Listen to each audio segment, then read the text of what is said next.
में विभिन्न सामाजिक संगठनों द्वारा एक रोष मार्च किया गया। इस रोष मार्च को शहर के सेक्टर 15 के पार्क में आयोजित किया गया, जहां उन्होंने अपनी आवाज बुलंद की और एक सामाजिक संदेश को जनता तक पहुंचाने के लिए मार्च किया गया। इस मार्च के दौरान विभिन्न राष्ट्रवादी संगठन एकत्र हुए व उपायुक्त कार्यालय पहुंचे। इस रोष मार्च में ब्रजमंडल यात्रा में शामिल रहे श्रद्धालुओं ने उनके द्वारा देखे गए इस विभत्स दृश्य का विवरण बताया। उन्होंने बताया कि इस भीषण घटना में 4000 श्रद्धालु उपस्थित थे, जिसमें से 2000 श्रद्धालु केवल महिला और बच्चे थे।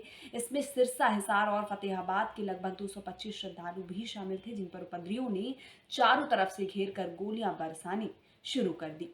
हिसार से सुशील सोढ़ी की खास रिपोर्ट। यहाँ उस घटनाक्रम की निंदा साबित हो रही है। मैं आप सबकी उपस्थिति को प्रणाम और कृतज्ञता ज्ञापित करता हूं। आपने अपने व्यस्त समय में से समय निकाल करके यहाँ आप आए और जो वहां अभी तक 2 पुलिस के कर्मचारी थे, अब संख्या 5 हो गई है। ऐसे 5 लोग शहीद हुए हैं। तो हम सब की उनके प्रति श्रद्धांजलि 2 मिनट के लिए मौन हम अपने स्थान पर खड़े होकर के उनको श्रद्धांजलि अर्पित करेंगे। सभी अपने स्थान पर मौन मुद्रा में खड़े होंगे, ऐसा मेरा आप सबसे निवेदन।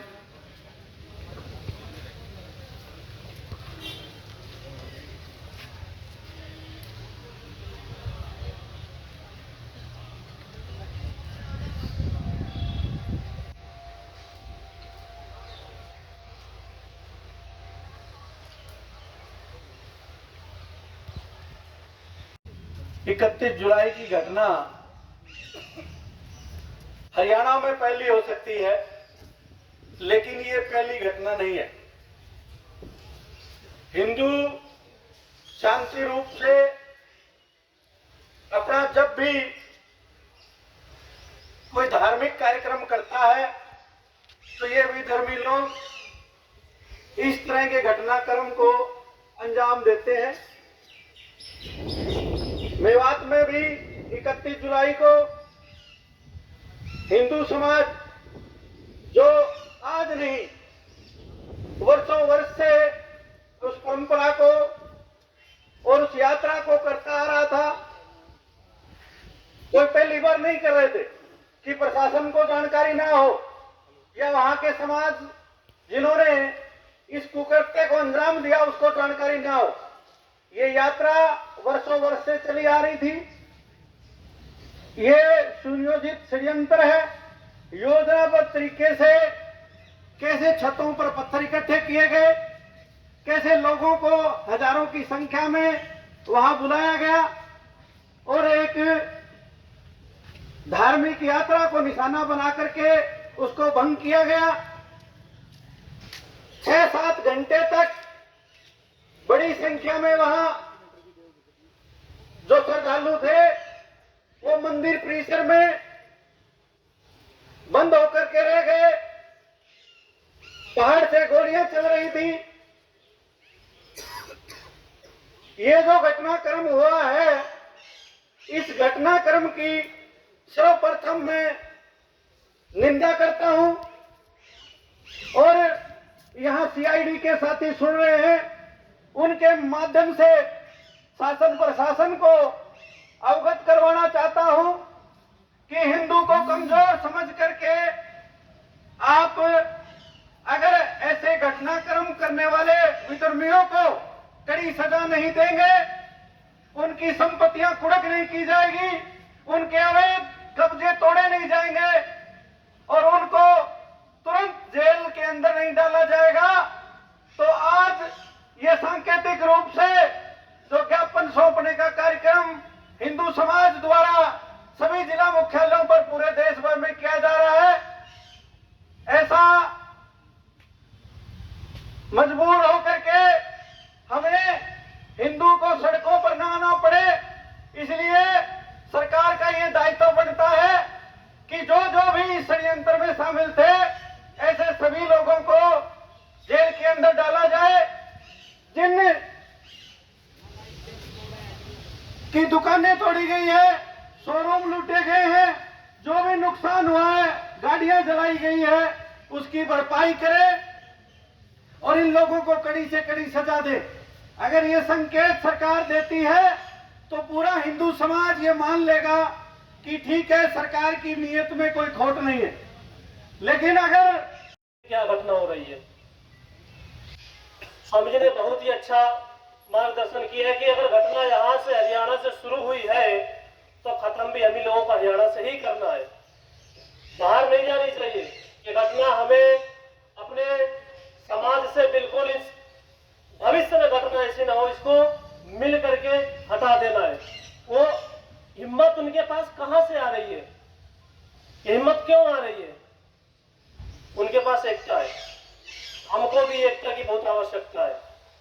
हम हिंदुओं में कहीं ना कहीं एकता की कमी दिखाई देती है, लेकिन अब हम लोग एकत्रित हो रहे हैं, इकट्ठे हो रहे हैं, मिल रहे हैं। तो मिलजुल करके हमें ये जो घटना है और इस घटना के बारे में जो ज्ञापन सौंपने जा रहे हैं, इस पे आगे ज्ञापन सौंपने के बाद हमें अपने आप में सतर्क रहना है।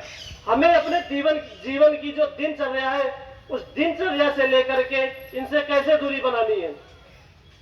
ये हमसे कहते हैं शांति रूप है, भाईचारा है। हम उनके कोई भाईचारा नहीं, हमें चारा बनाते हैं, केवल भाई कुछ नहीं, केवल चारा बनाते हैं। तो भाइयों बहनों, आपको केवल इतना ध्यान रखना है कि हम समाज में जा करके अगर कोई चीज दुकान से खरीदते हैं तो पहले देख ले कौन है। हमें ये भी देखना है हमारा पैसा कहाँ जा रहा है, हम कहाँ पर जा रहे हैं। तो इन सब चीजों को ध्यान में रखते हुए, अपने आप को सचेत रखते हुए इस कार्य का अपने जीवन में इन चीजों को देखते हुए घटना आगे को ना हो, और इस पे एकत्रित होकर के, सबसे मुख्य बात है एकजुट होकर के, एकत्रित होकर के इस पर कार्य करना है। और कभी भी जीवन में एक बात कहना चाहूंगा कि इन पे कभी विश्वास नहीं करिएगा। किसी महापुरुष ने कहा था कि आप तेल के हाथ में, तेल के जो हाथ है, तेल है, उसमें अपना हाथ डाल दीजिए और वही तेल का हाथ दूसरा तिल में डाल दीजिए। जितने तिल आपके हाथ में चिपके हुए हैं, उतनी बार अगर वो कसम खाए तो भी उस पर कोई विश्वास मत करना जिंदगी में। इतनी बात कहकर अपनी बारी को विराम देता हूँ। बोलो जय श्री राम। अपना जो है वो किया। इस अर्थ से शांत प्रिय क्षेत्र में ऐसी घटनाओं का होना, यानी कि विधर्म में बढ़ रहे हैं, यानी कि इनकी संख्या बढ़ती जा रही है। हम इधर के लोग हमेशा सोचा करते थे मेवात है, हमें क्या मतलब है वो अपना, लेकिन अब वो उन्होंने एक तमाचा मारा है हम लोगों के जाल के ऊपर, एक तमाचा है ये। और जो कि ये धीरे धीरे डर यही है, इतना शांत हरियाणा कभी पूरा हरियाणा मेवात न बन जाए। इसके लिए हम सभी हिंदुत्ववादी लोग इकट्ठे हुए हैं और जरूरी है, आवश्यकता है। क्योंकि मेवात में कई लोग यहाँ से नौकरी करने गए हुए हैं, जब वापस आते हैं ना तो बोलते हैं बहुत बुरा हाल है, वहां तो हम डर डर के रहते हैं। हमारे केबरी गांव का एक लड़का जेबीडी टीचर लगा, वहां वापस आया, 5 साल तो उनको रहना ही पड़ा वहां। तो उसने जो बताया, मेरा मित्र है, कि बहुत मुश्किल है हिंदुओं का जीना। हम यहाँ पर उनकी पीड़ाओं का आभास हमें अब 2-3 दिन पहले हुआ, और यही आभास अब हमें अपने हृदय में रखना है कि मेवात में जो हिंदू परिवार रहते हैं उनकी सुरक्षा का और उनके रक्षा का हमें ध्यान रखना, प्रतिबद्ध रहना है। और इसके लिए हम सारे के सारे, क्योंकि जो हुआ वो बहुत गलत हुआ। और मैं कल एक बहन का इंटरव्यू भी सुन रहा था कि उनका जो इरादा था वो गलत इरादा था, बहुत गलत इरादे से। ये तो परमात्मा का शुक्र है कि हमारी माता बहनें सुरक्षित वापस आ गई, नहीं तो उनके दरिंदे हैं, वो तो दरिंदों के चंगुल में आकर कोई कुछ भी हो सकता है। तो आप सभी आज ये हम संगठन के लोग इकट्ठे हुए हैं ज्ञापन देने के लिए। जरूरी है, एक निवेदन अंतिम करूंगा मैं, ज्ञापन देकर ही हम यहाँ पर संतुष्ट न रहे कि बस हमारा काम बन गया। मैं तो कहता हूँ कि अब काम शुरू हुआ है। हरियाणा धर्मयुद्ध की जमीन है, धरती है, और ये युद्ध प्रारंभ कर दिया है उन लोगों ने। इस युद्ध को अब अंतिम दिशा केवल हरियाणा के लोग ही, हम यहाँ के लोग ही दे सकते हैं। उस अंतिम चरण तक हमें पहुंचाना है। मैं यही कहने आया हूं, ज्ञापन देकर हम चुपचाप ना बैठे हैं। कि ज्ञापन दे दिया, काम बन गया, काम बना नहीं है, ये तो शुरुआत है बस। यही धन्यवाद आप सभी का और संगठन का बहुत बहुत धन्यवाद। हम चलेंगे एक साथ जैसे भी यहाँ से आज्ञा होगी। भीड़ आ गई, छतों पर पत्थर लेकर के और सैकड़ों गाड़ियों को जलाना, शोरूम लूटना, ऐसा जो है वो आपसे जानना चाह रहे हैं, आज जो डिमांड आप मांग पत्र दे रहे हैं राष्ट्रपति के नाम, मुख्यमंत्री, आज हम जो मांग पत्र दे रहे हैं उसमें हम सरकार से मांग करते हैं कि जो भी इस घटनाक्रम में संलिप्त है ऐसे सभी लोगों को कड़ी से कड़ी सजा मिलनी चाहिए। दूसरी, उन्होंने जितनी भी संपत्तियों का नुकसान किया है, जिनकी गाड़ियां जली है, शोरूम में लूट-फूट हुई है, तो इसमें बड़ी संख्या में मेवात के अंदर जो लोग हैं वो भूमाफिया भी है और ऐसे घटनाक्रम को वो लोग अंजाम देते रहे हैं। गाड़ियों की चोरी की घटना भी पूरे हरियाणा में, क्या पूरे देश में भी अगर देखेंगे तो सबसे ज़्यादा भारत ही है। तो उनकी संपत्तियों की पहचान करके सरकार उनकी संपत्तियां कुर्क करे, नाजायज जो कब्जे कर रखे हैं वो उनको तोड़ा जाए।